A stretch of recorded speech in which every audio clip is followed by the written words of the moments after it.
about the biggest bubble. The biggest bubble in history is the Japanese real estate bubble of the early 1990s.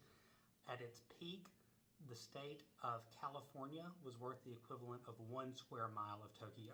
The entirety of California? All the land in California was All of the land in California? was worth 1 square mile of the center of Tokyo.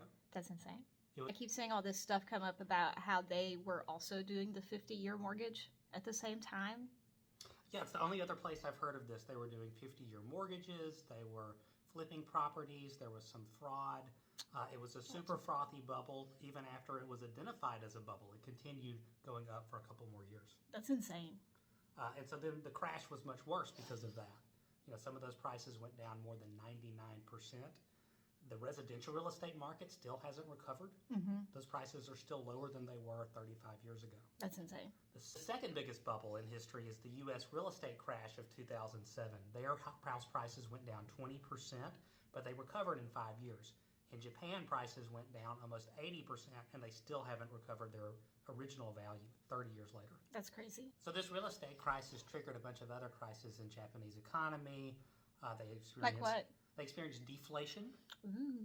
They experienced a lost decade of no growth. So for 10 years, there was essentially no growth in their economy. They named it the lost decade. They had to revise that name because it turned out to be 20 years of no growth. Oh my So now gosh. they call it the lost 20 years. They had to World War I it, change its name. I guess there's this idea that, bubbles are short or that they won't be impactful, but I think this shows that they can be monumental.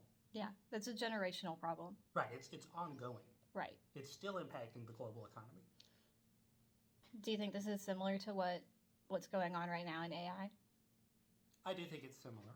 I think it's the same froth. I think it's the same buying to sell to buy. That's just going to increase this cycle and push these prices up. I think eventually there's going to be a collapse. Nice.